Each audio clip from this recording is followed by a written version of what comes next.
Então, bora lá saber como que a gente faz para atuar em hospitais? Então, primeira coisa, a gente vai atuar com quem, né? Quem é o público-alvo da neuropsicopedagogia dentro dos hospitais?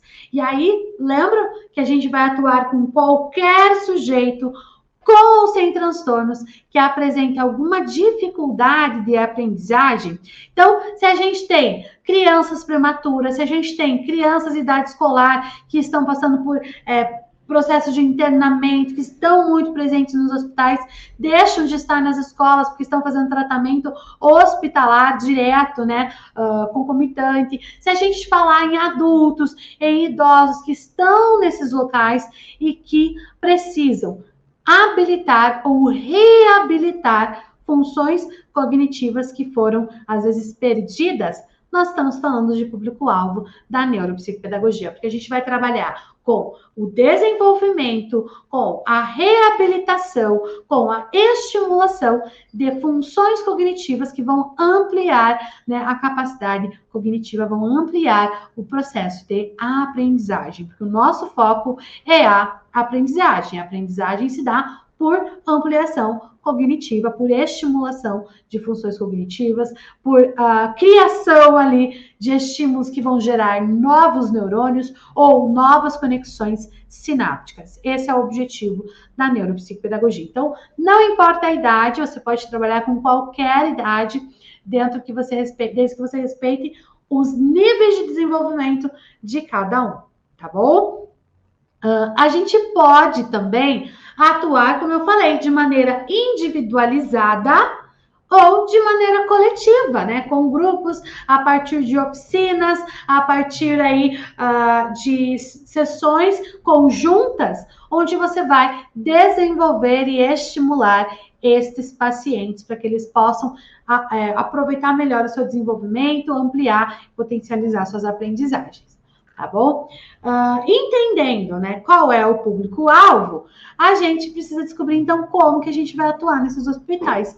Então, assim, nós vamos atuar muito parecido com os outros profissionais, tá? Com os outros profissionais que estão lá dentro do sistema de saúde. Então, a gente vai, enquanto neuropsicopedagogo, respeitar a nossa área de atuação, respeitar se eu vou realizar atendimento clínico ou institucional, respeitar os protocolos da área clínica ou institucional, no caso, respeitar os protocolos do atendimento individualizado e do atendimento coletivo. Mas, quando a gente está falando em hospitais, a gente precisa também respeitar uma série de protocolos de saúde que são importantes. Então, por exemplo, vamos realizar um processo de avaliação. Você vai levar os seus instrumentos, você vai utilizar com um paciente aquele instrumento. Por quê? Diferente de você estar num atendimento no seu consultório, que às vezes entra um paciente, sai um paciente, você reutiliza ali a Torre de Londres, a Torre de Hanoi, o Cubo de Corsi. No atendimento hospitalar, você vai dedicar aquele instrumento para um único paciente. Se você tem mais de um paciente no mesmo dia, planeje instrumentos diferentes. Por quê? Por conta da contaminação que pode acontecer. Você pode acabar prejudicando ainda mais o seu paciente ou a si próprio, né? Porque a gente está falando num ambiente de saúde. Então, sempre que você for atender num hospital, para cada paciente tenha um conjunto de materiais. E aí, o que você vai ter? Além desse conjunto de materiais, você sempre vai ter, por exemplo, uma sacola, uma caixa, uma bolsa específica para aquele paciente, para aquele dia. Por quê? Deixa eu ver se eu tenho algum instrumento aqui para mostrar para vocês. Eu acho que está ali na outra sala. Vamos lá. Vamos supor que eu tenho 2 pacientes naquele dia. Então, um deles eu vou aplicar a Torre de Londres, o outro eu vou aplicar a Torre de Hanoi. Eu não vou aplicar o mesmo instrumento para mais de um paciente no dia. Por quê? Porque quando um paciente dentro de um hospital utiliza um instrumento, eu preciso higienizar esse instrumento antes de utilizar com outra pessoa. E como que eu vou higienizar, Karen, esse instrumento?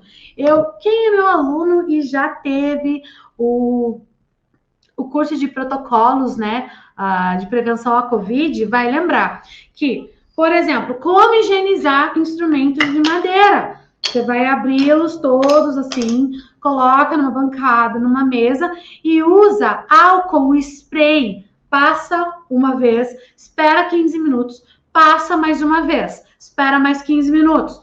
Vira as peças do outro lado, né? Vira do outro lado, passa de novo, espera 15 minutos, passa mais uma vez, espera 15 minutos e deixa descansar. Você não vai secar, você não vai. Se você passar papel, toalha, pode sair a tinta, se ele tiver tinta. Então você não vai secar, você não vai fazer nada. Você vai deixar o álcool ali, vai deixar descansando. No dia seguinte, você vai utilizar o instrumento. Então, isso é muito importante, que a gente precisa ter esse cuidado. Outra coisa que é importante dentro do atendimento, ter instrumentos separados. Por exemplo, deixa eu pegar essas aqui, ó. Uma pastinha para cada paciente. Aí você vai pôr tudo que você usar com o paciente vai estar na pastinha dele. Você vai colocar aqui, vai deixar ali, vai higienizar, vai aguardar para mexer com aquele material. Não vai misturar com outros pacientes. Assim, você está contribuindo, né, com a prevenção de qualquer tipo de contágio que você possa ter. Então, você está protegendo a você e a sua família e também os seus pacientes, tá bom? Isso é muito importante.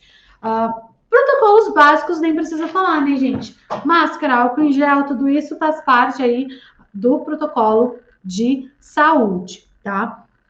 Outra coisa que é importante na neuropsicopedagogia hospitalar, a gente ter tudo plastificado, né? O máximo de material plastificado possível. E aquele material que não pode ser plastificado, como por exemplo, né? Vou utilizar uma folha, né? Vou utilizar uma folha. Então, tenha uma para cada atendimento, tenha uma para cada paciente e deixe guardado. Porque assim, por exemplo, o vírus, né, que a gente teve aí da Covid, que foi um vírus bem complicado, ele ficava até 7 dias no plástico, até 3 dias no papel. O plástico a gente pode higienizar com álcool em gel. O papel a gente deixa aqui dentro, por 3 dias só vai mexer com esse material, pelo menos aí depois de 72 horas, que é o prazo que a gente tinha lá atrás. Por que eu estou usando esses prazos? Porque todos os demais vírus e problemas de contaminação, eles vão ser eliminados antes desse período, desse processo,